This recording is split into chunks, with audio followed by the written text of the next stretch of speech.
Charles-Eugène de Foucauld naît à Strasbourg le 18 septembre 1858. Il perd sa mère et son père à l'âge de 6 ans. Il est recueilli avec sa sœur par ses grands-parents maternels. Le grand-père est un colonel à la retraite. Après la guerre de 1870, la famille s'installe à Nancy. Le 28 avril 1872, il fait sa première communion et reçoit la confirmation. Mais à 15 ans, il perd la foi. Depuis longtemps, Charles pense à la carrière militaire. En octobre 1876, il est reçu à Saint-Cyr. Il est tellement gros qu'on ne trouve pas d'uniforme à sa taille. 1 an et demi plus tard, son grand-père meurt et lui laisse une rente très confortable que Charles se met à dépenser sans compter. Il se lie avec une jeune femme, Marie Corbin, qui devient sa compagne et qui le suit dans ses différents postes. Cela indispose l'armée qui le somme de la renvoyer. Il refuse et démissionne, mais reprend les armes quand il apprend que ses compagnons sont envoyés au combat. Le 10 juin 1883, Charles réalise son rêve d'explorer le Maroc, déguisé en juif sous le nom de rabbin Joseph Alleman. Le Maroc est interdit aux Européens. Ceux-ci sont soupçonnés d'espionnage. Le seul moyen d'y pénétrer est de se faire passer pour un musulman ou un juif. Le voyage d'exploration dure 1 an et le fait passer du libertinage à la liberté. De retour en France, il publie un livre, Reconnaissance au Maroc, en janvier 1888. Il obtient la médaille d'or de la Société de géographie de Paris. Au mariage de sa sœur, il rencontre pour la première fois l'abbé Huvelin. Charles désormais cherche Dieu. Il entre dans les églises et prie. « Mon Dieu, si vous existez, faites-le moi connaître. » Il confie sa recherche à sa cousine Marie de Bondy. « Que vous êtes heureuse d'avoir la foi, je cherche la lumière et je ne la trouve pas. » C'est elle qui lui conseille alors de rencontrer l'abbé Huvelin, vicaire à Saint-Augustin. D'abord il hésite. Finalement, il se décide à aller rencontrer l'abbé pour lui demander un cours sur la foi catholique, car il n'a pas la foi. L'abbé le fait se mettre à genoux, il le confesse sur le champ, puis il lui donne la communion. La rencontre de Charles avec Jésus est fulgurante. Il a 28 ans.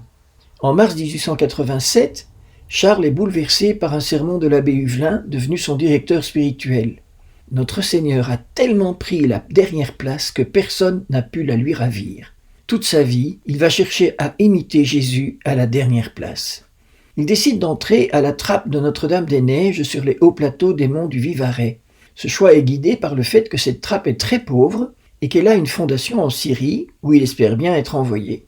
Il entre le 16 janvier 1890, il a 32 ans, il devient frère albérique. À la trappe, Charles progresse dans sa relation avec Jésus.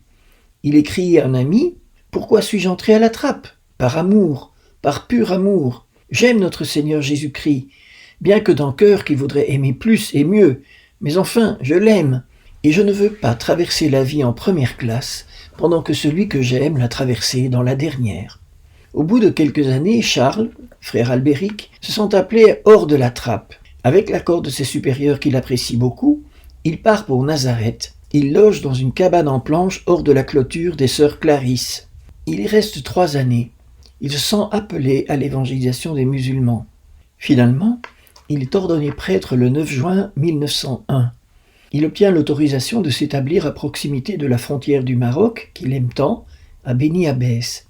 Il y arrive le 28 octobre 1901. Il a 43 ans. Mais là encore, il sent un autre appel, aller chez les Touaregs. Finalement, il s'installe dans le Hogar, à Tamanrasset, en 1905. Il travaille à un dictionnaire touareg français pour évangéliser. Le 1er décembre 1916, un groupe de sénounistes parvient à pénétrer dans le carré de Charles et ils le font prisonnier. Et son garde finit par le tuer d'une balle dans la tête. Il meurt à 58 ans. Quel message Dieu nous donne-t-il à travers la vie de saint Charles de Foucauld ? Je voudrais souligner simplement 3 points. Le secret de la sainteté de Charles de Foucauld, c'est d'imiter Jésus. Jésus a été le dernier ? Il a voulu être aussi le dernier. Jésus a été pauvre, il a voulu être aussi pauvre. C'est le secret de la sainteté, imiter Jésus-Christ. Le deuxième point, c'est l'importance de l'évangélisation. Charles avait un cœur missionnaire, il voulait amener les hommes au Christ, et même il voulait amener les musulmans au Christ. On a parfois réduit le message de Charles de Foucauld à la vie cachée de Nazareth. On opposait sa manière d'évangéliser, faite de prières et d'enfouissement, avec l'évangélisation explicite, un peu comme s'il n'avait jamais voulu annoncer la parole de Dieu explicitement. Or Charles était convaincu de l'importance de l'annonce de la parole. C'est pour cela qu'il rédige des dictionnaires, comme l'ont fait beaucoup d'autres missionnaires avant lui dans le monde. Il a aussi écrit un petit livre dont le titre est lié à la manière de parler de son temps, l'Évangile présenté aux nègres du Sahara. Troisièmement, Charles n'est pas resté seul. L'abbé Henri Huvelin a joué un rôle décisif dans la vie de Charles de Foucauld. Il a su guider cet homme avec une écoute extraordinaire. Il a su l'amener à Jésus dans son confessionnal, puis rester à son écoute avec une grande ouverture d'esprit.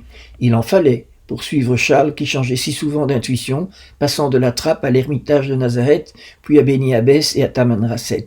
Nous aussi, ne restons pas seuls dans notre vie spirituelle. Voici ce qu'a écrit Charles. Le chemin que le bon Dieu m'a fait suivre, prier beaucoup, prendre un bon confesseur et suivre soigneusement ses conseils, lire, relire, méditer l'Évangile en s'efforçant de le pratiquer.